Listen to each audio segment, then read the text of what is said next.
증시 대담 시간입니다. 오늘은 송재경 디멘전 투자자문 투자부문 대표 모시겠습니다. 안녕하세요. 네, 안녕하세요. 지난주에 대선 FOMC 글로벌 증시의 동향부터 꽤나 궁금합니다. 어땠을까요? 예, 지난주 이 시간에 제가 나와서 네 가지 시나리오를 말씀을 드렸었습니다. 네. 이 공화당과 민주당이 백악관과 의회를 어떻게 나눠갔느냐에 따라서 금리나 미국 증시, 우리나라 증시에 어떤 영향을 미칠지 말씀드렸는데 네. 미국 입장에선 가장 좋은 시나리오를 끝이 났습니다. 그때도 제가 말씀드린 공화당 완승, 즉 백악관과 의회 권력을 다 가져가면 미국 증시에는 상당히 호재가 될 거다라고 말씀을 드렸는데 생각보다 박빙이라고 예측을 했었는데 뚜껑 열어보니까 완전 완승으로 끝이 나버렸습니다. 네. 그러다 보니까 미국장이 지난 한 주간은 상당히 많이 상승을 했고요. 트럼프 트레이드가 재개되면서 S&P 500과 나스닥 100이 지난 한 주간 5% 전원, 그러니까 나스닥은 5.4% 상승, S&P 500도 4.7%, 사실상 5% 전후로 지난 한 주 1등, 그러니까 주요국 중에서 가장 많이 오른 증시가 됐다 보시면 좋을 것 같고요. 거기에 목요일 날 FOMC가 있었지 않습니까? 네. 예상대로 25bp 베이비 컷을 해주면서 랠리를 돕는데 일조를 같이 했다. 결론적으로 미국 한 주간 동안 미국장은 이보다 더 좋을 수는 없는 그런 한 주가 됐고요. 또 상위권에 싱가포르가 시장이 좀 올라와 있습니다. STI가.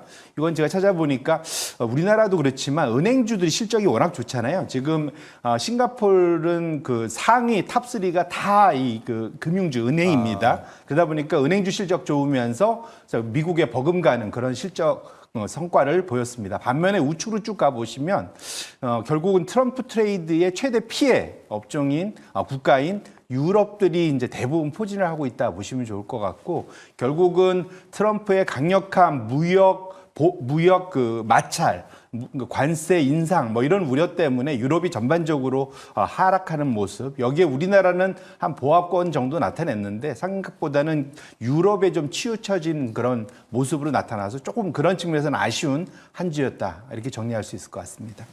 네, 미국의 대선과 FOMC 결과 직후의 수익률을 보면 미국 중심으로 움직였다. 상대적으로 유럽이 부진했고 그 원인에는 무역 마찰과 관련된 내용들이 있었습니다.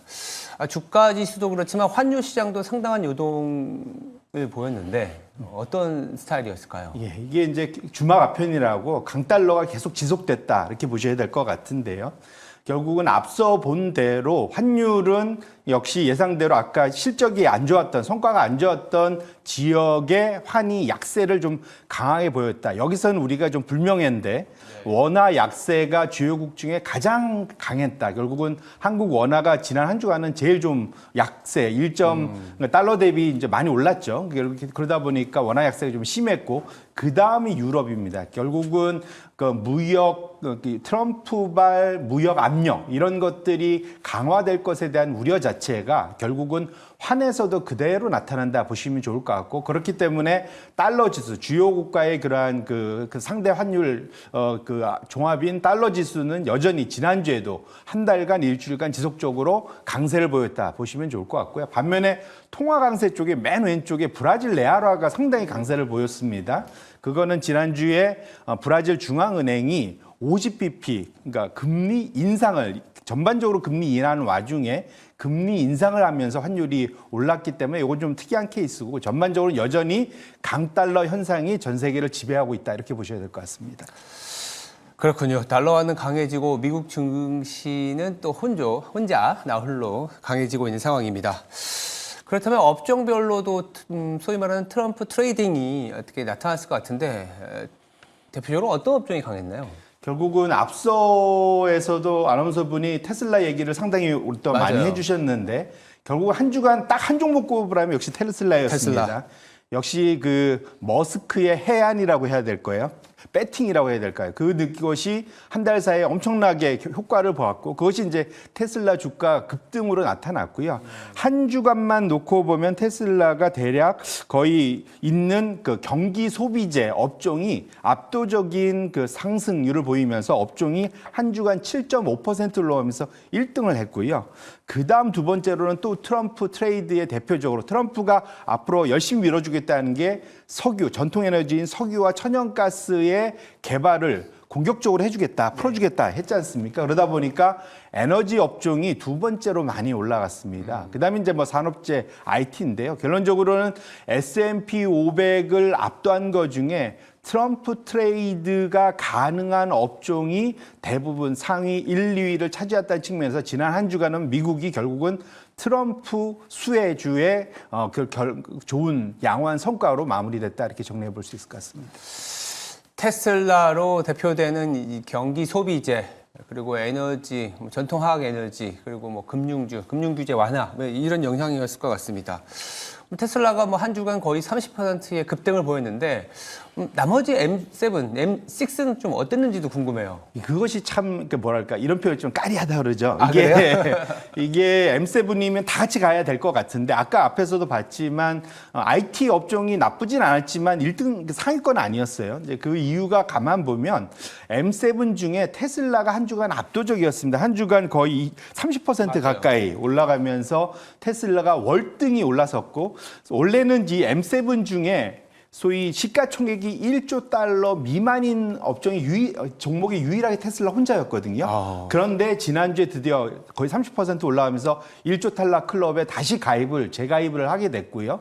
그 다음에 이제 체면 칠해한 것이 엔비디아입니다. 엔비디아가 한 9% 상승했고 S&P 500이 4.7% 했으니까 아마존은 거의 유사했다 보면 좋을 것 같습니다. 근데 반면에 나머지 4개 부분 알파벳, 메타, 마이크로소프트, 애플 등 대표적인 그 엔비디아의 고객 기업들이라 할 수 있죠. 이들의 성과는 S&P 500을 못 쫓아갔습니다. 이제 여기 대표적인 가장 큰 이유가 최근 실적 시즌을 지나면서 내년도 EPS 성장률이 사실은 조금씩 꺾이고 있어요. 원래는 20% 평균적으로 갈 거라 생각했는데 지금은 이것이 한 17, 16으로 계속 내려오고 있다는 측면이 이 우측에 있는 소위 하이퍼스케일러 이쪽에 그러한 그 클라우드 업체들의 상승률을 좀 제한하고 있다는 것. 투자자분들도 이 부분 M7이 다 잘 갈 것 같은데 꼭 그렇지만은 않다는 것을 꼭 염두에 둘 필요는 있겠다 이렇게 말씀드립니다.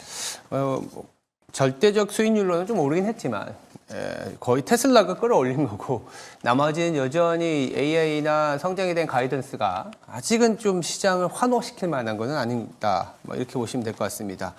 그렇다면 이제 대선의 후보 트럼프 당선인이 됐는데 이제 좀 궁금한 거는 야, 대선이 끝나고 나서 미 증시 어땠지? 더 좋아지나? 아니면 야, 그 소위 말하는 세론 이제 나왔으니까 좀 부진해지나? 뭐 이런 궁금증이 있거든요. 예, 지금 사실은 올라가서 신은 나지만 또 한편으로는 좀 불안불안한 것도 있잖아요. 맞아요. 네. 너무 급하게 오르다 보니까 분명 그런 건 있습니다. 그래서 이럴 때는 과거 평균치를 보시면 좋을 것 같은데요. 1932년 이후에 미국의 대선해가 있었던 해의 마지막 11월, 12월, 1월까지 흐름이 어땠느냐. 거의 90년의 그러한 이제 통계치죠.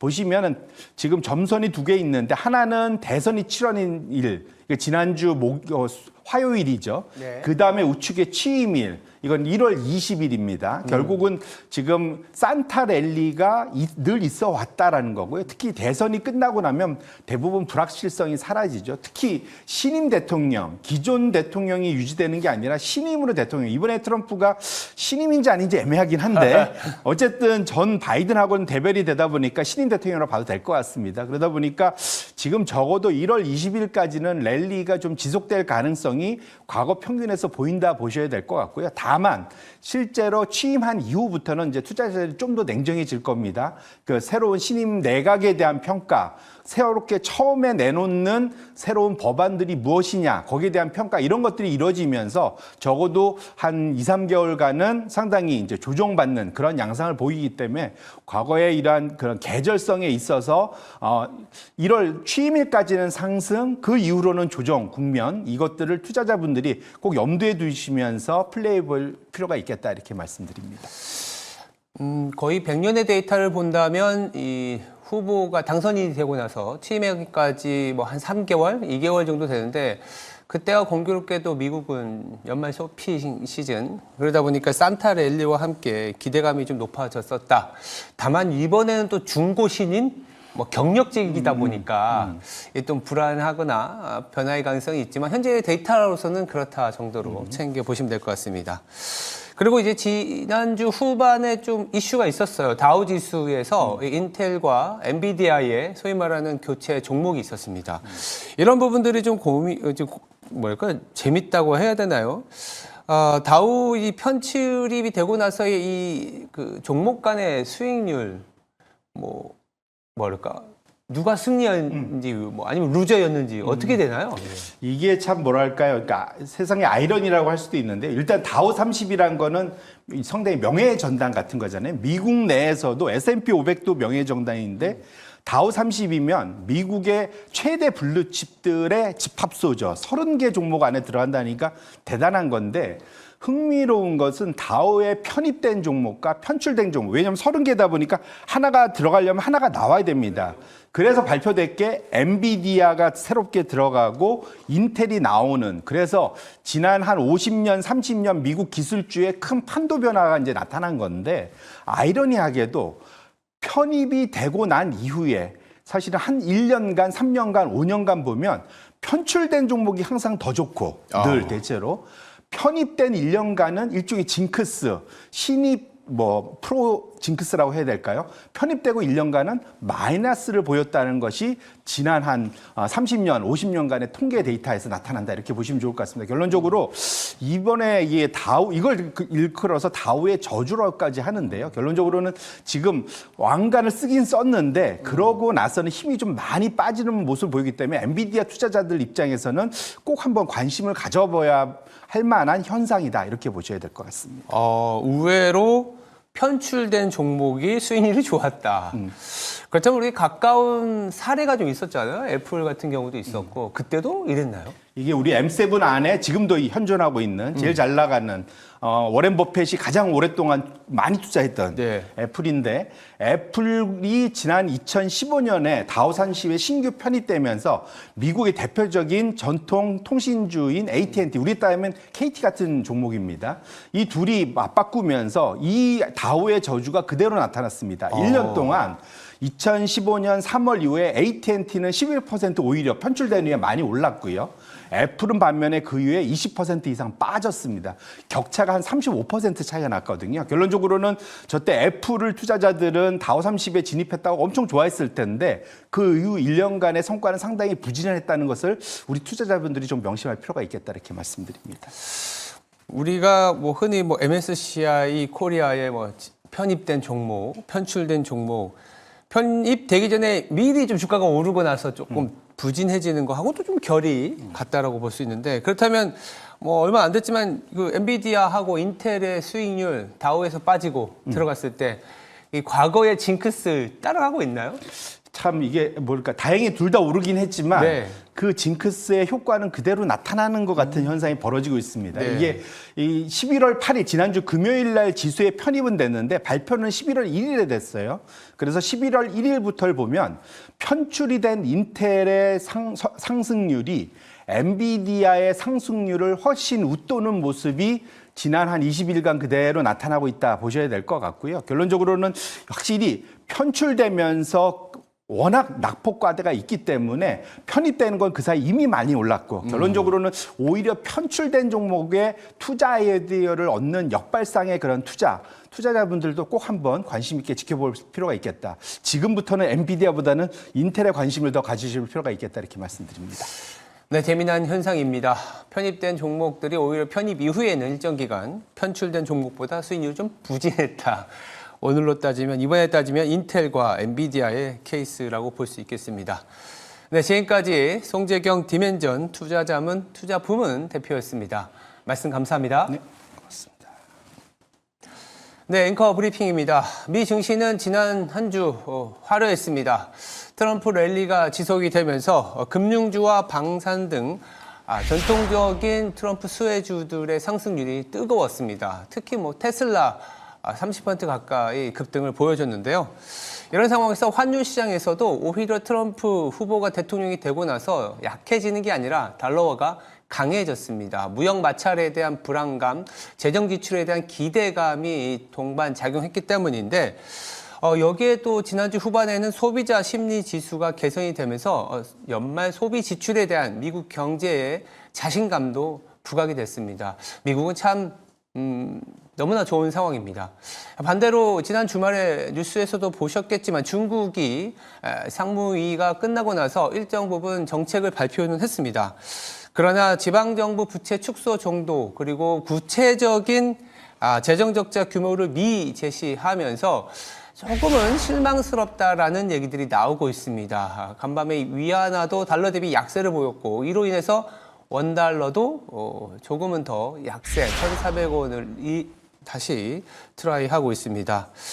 중국 정부의 부양책이 실망이 나왔다는 것은 동아시아 쪽의 성장률이 조금 더 부진할 수 있기 때문에 앞서 말씀드렸던 달러화 지수가 더 강해질 수 있는 배경도 제시해 줍니다.